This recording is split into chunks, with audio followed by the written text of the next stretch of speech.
Hi, I'm Steve Dangle, and this here's a trade tree video, but we're gonna start with a dang it. A few years ago, I sent this tweet about Joe Sakic, and I was wrong, very extraordinarily wrong. But a few years can change a lot. At the time, the Nashville Predators were a legitimate Stanley Cup contender. At the time, the Ottawa Senators were this close to a Stanley Cup final against the Nashville Predators. And the Colorado Avalanche were one of the worst teams that we have seen in the modern era. And it was Colorado Avalanche legend and Colorado Avalanche GM Joe Sakic that turned it all around with one huge deal. Get ready for producer Drew's favorite video ever. This is the Matt Duchene trade tree. We're gonna take an in-depth look at what the Nashville Predators got, what the Colorado Avalanche got, and both trades seeing Matt Duchene go in and out of Ottawa. And it looks a little something like, I should honestly just blow that tweet up and hang it above my bed. Let me tell you something, that trade is a steal for the Avalanche currently.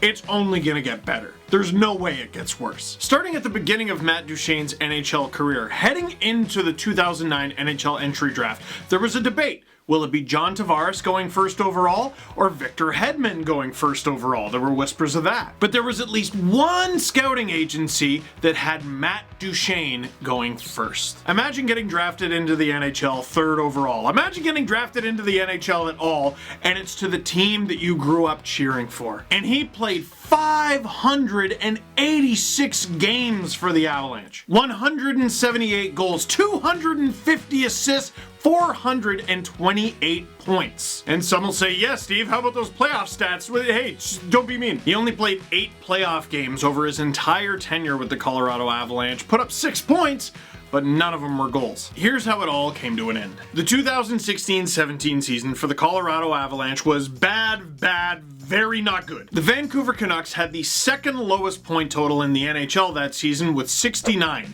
That's bad. The Avalanche, with the worst record in the NHL, had 48, which should be illegal. The Avs won just 22 of 82 games that season, and just 4 of the 60 losses they had were in overtime or the shootout. For reference, the McEichel Sabres from just a couple years before, who were trying to get Connor McDavid and worst case Jack Eichel, had 54 points. And that team was trying to be bad. That's garbage. Tanking isn't a thing. No team tries to be bad. Yeah, no, all cup contenders just trade their best players for picks. The Avalanche, everything just went wrong. Injuries in net killed them. Calvin Pickard started 48 games for those Avs. Their leading scorer was Nathan MacKinnon, which makes sense. He had just 53 points, which does not. But he was injured. He played all 82. Duchene, who played in 77 games, was the only other Colorado Avalanche player to eclipse 40 points. He had 41. A young Mikko Rantanen was the only Avalanche player to hit 20 goals, and he hit exactly 20. Carl Soderberg had 6 goals, 8 assists for 14 points in 80 games. Look through his career. Nothing about his career suggests he's a 14-point player. Nothing. I mean,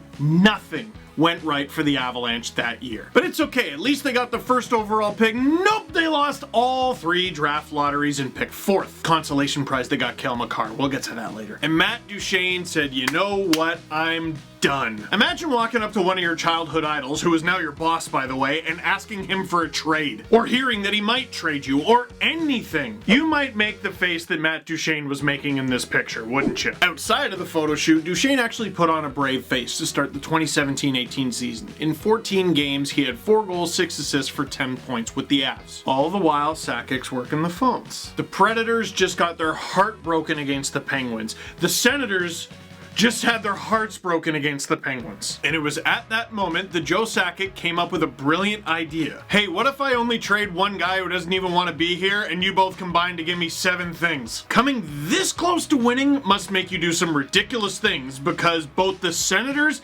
and Predators said absolutely! And a 3-way trade for the ages happened. The Ottawa Senators acquire Matt Duchene from the Colorado Avalanche. That's it.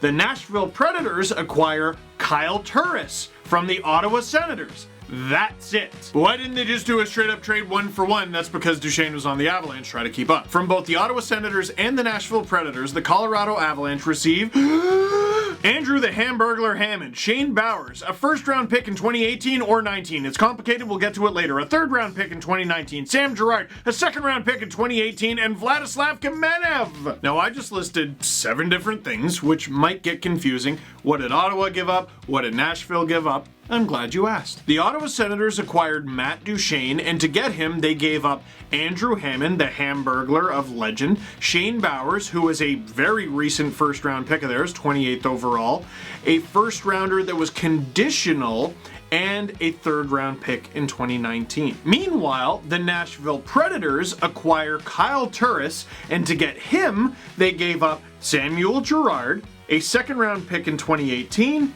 and Vladislav Kamenev, a former second-round pick from 2014. Now I know producer Drew with these videos is a lifelong Colorado Avalanche fan, and in that sense, he's got a lot in common with Matt Duchene. Oh yes you do, Drew. Yes you do. A little bit. Yes you do. And I know he wants me to talk about the Avalanche angle of all this right away, and I'm gonna make him wait. Let's start with Ottawa. The 2017-18 season, the Ottawa Senators are coming fresh off a double OT loss in Game 7 of the Eastern Conference Final. They think they can do this, and if they add Matt Duchene, they're going to be amazing. And as fate would have it, Matt Duchene's first 2 games against the Avalanche would be back-to-back games against the Senators. Are you kidding? And the Sens, as it should be, as the buyers in this deal, won both games, 4-3. That makes sense, right? Of note, in the first game, Duchene had no points and was a minus. And in the second game, he had no points and was a minus. In fact, in his first 7 games with the Ottawa Senators, Matt Duchene had 0 goals, 0 assists, and was at least a -1 in every single game. That's right.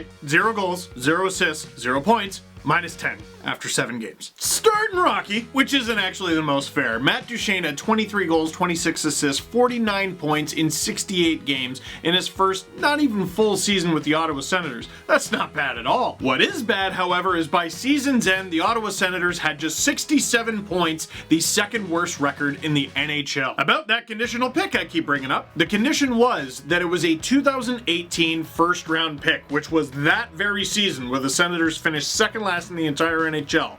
The Sens had the option of, if that pick was top 10, which it most certainly was going to be, they could push it to 2019. And Avalanche fans around the world are like, oh my goodness, this is the best. It's all right when you get a top 5 pick because your team sucks, but what if you get a top 5 pick because the other team sucks? The Ottawa Senators decided to use their first round pick, 4th overall in 2018, to draft Brady Tkachuk, meaning in 2019, rolling the dice. But it's okay, heading into 2018-19, how are you gonna finish in last place if you have Erik Karlsson on your roster? Let's find out, said the Ottawa Senators, promptly trading Erik Karlsson to the San Jose Sharks, but that's another trade tree. Well, actually, part of that trade will be brought up shortly. Nothing was going right for the Ottawa Senators. Bad luck just seemed to follow Matt Duchene. At the beginning of that season, Matt Duchene and a bunch of other Senators players were caught talking bad about the penalty kill, amongst other things, in an Uber. After dealing with yet another nightmare season, this time the 18-19 one in Ottawa, Matt Duchene was dealt to the Columbus Blue Jackets at the 2019 trade deadline. The Ottawa Senators trade Matt Duchene and Julius Bergman, a former second-round pick from 2014 that the Sens had previously gotten from San Jose in the Erik Karlsson deal, to Columbus for Vitaly Abramov, Jonathan Davidson, a first-round pick in 2019, and a first-round pick in 2020. That's this year's draft, whenever the heck that'll be. It's easy to look at this as a failure for the Ottawa Senators, and after all, they tried to win and very did not, and gave up the 4th overall pick in 2019. But I will say in their defense, it's a little too early to judge them too harshly because we don't fully know what they got in return for Matt Duchene yet. Vitaly Abramov, a 2016 third-rounder, looks like he could be a player. Jonathan Davidson, a 2017 6th-round pick, looks like he could be a player. Lassie Thompson, picked 19th overall in 2019, seems appropriate, played in the WHL, and then this past season he played with Ilves in the SM Liga in Finland and was Ilves' youngest defender. And as for their 2020 first-round pick, who is that going to end up being? It's kind of up to them. It'll probably be somewhere in the middle of the first round, so who can you get there? I don't know. Could be a bum. Could be Erik Karlsson. And now you see why it might be a little early. Another reason why I'm giving the Sens the benefit of the doubt here, at least they had a valuable player who they gave up too much for, but they could recoup some assets for. The Nashville Predators, How do I say this without being mean to Kyle Turris? Turris' first season in Nashville, 13 goals, 29 assists, 42 points in 65 games. That's pretty good. Next season, 7 goals, 16 assists for 23 points in 55 games. Oh. And this season, up until it got postponed, 9 goals, 22 assists, 31 points in 62 games. That's better, but the problem is it's not $6 million against the cap this season better, and it's definitely not $6 million against the cap for the next 4 seasons after this one better. It should be mentioned that Kyle Turris has missed a bunch of games over the past few seasons, and that's just because hockey is a rough sport and it's really hard to stay in the league. But one good thing for Turris is he has a reduced role in Nashville now, because this past summer they signed Matt Duchene! That's not part of this trade tree because it's a free agent signing, but it's still really, really weird. And now, the moment producer Drew has been waiting for, what the Colorado Avalanche got in all this. Are you ready? Drew, you ready? There's only 2 pieces that are kind of eh. There's Andrew Hammond, the Hamburglar, and probably because the Sens were like, here. And I know this because shortly after the trade, I drove to Belleville to interview Andrew Hammond because he was still playing with the Sens farm team. They traded him, but kept him. That's how little he mattered to the Colorado Avalanche at the time. Except they eventually needed him, and he played in playoff games for the Avalanche, and was really good. He played in 3 games for the Avs. 2 of them starts, went 1-1, but with a .933 save percentage. And fun fact, this one's just turning the knife, but whatever. Andrew Hammond has more playoff wins with the Colorado Avalanche, 1, than he did with the Ottawa Senators. Oof. Vladislav Kamenev is a tough one. He's one of those guys who I perennially think is a prospect. No, he was drafted 6 years ago. He's a pending RFA, and this season he played in 38 games with the Avalanche, putting up 1 goal, 7 assists, and 8 points. Kind of tough. This is where the Avalanche start banging out hit after hit after hit. Shane Bowers, a forward, the 28th overall pick from 2017. He put up 27 points in 48 games with the Colorado Eagles this season and was their 2nd youngest player while doing it. He's got room to grow. Bowen Byram, disgusting. If he has anything other than an amazing NHL career, it'll be a disappointment. He's been over a point a game as a defenseman in the WHL over the past 2 seasons. Add him to a D-core that already has young stars like Sam Girard and Cale Makar, it's not fair. The 3rd round pick from 2019 was used to select a forward named Matthew Steinberg, 63rd overall. He put up 10 points in 27 games with Cornell University this season, and he was their 2nd youngest player by just a week. If he was a week younger, he would have been their youngest player. Fun fact for any Canucks fans who happen to be watching this, the youngest player on that Cornell team was actually Jack Malone, a 2019 6th round pick of the Canucks. Samuel Girard, what do you say? A 2nd round pick of the Nashville Predators in 2016, 47th overall. This lefty has already played 220 games with the Colorado Avalanche. He just turned 22 last week, and he just signed a deal, 7 years, $5 million per. Yeah, I think that's going to be pretty good. And lastly, there's the 2018 2nd rounder that the Avs got from the Preds. Who'd they select with that?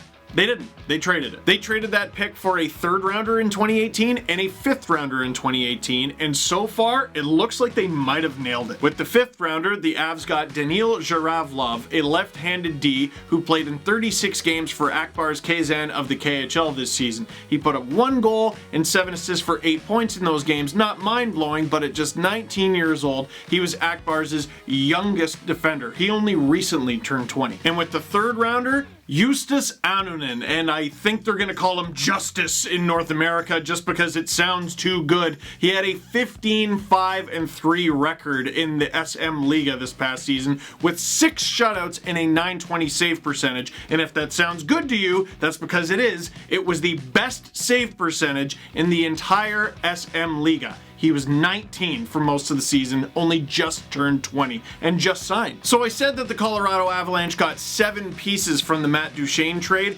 Actually, it was 8. As of right now, the only one they don't have anymore is Andrew Hammond, so I guess technically it's still 7. But if it makes you feel any better, Andrew Hammond had more playoff wins with the Colorado Avalanche than Matt Duchene had playoff goals. Producer Drew was just feeding me these lines, by the way, because he's a Colorado Avalanche fan, and he never fully forgave Matt Duchene for his coverage of the Nino Niederreiter 2-on-1 goal that eliminated the Colorado Avalanche in 2014. People don't forget. I say all of that quickly to say this slowly.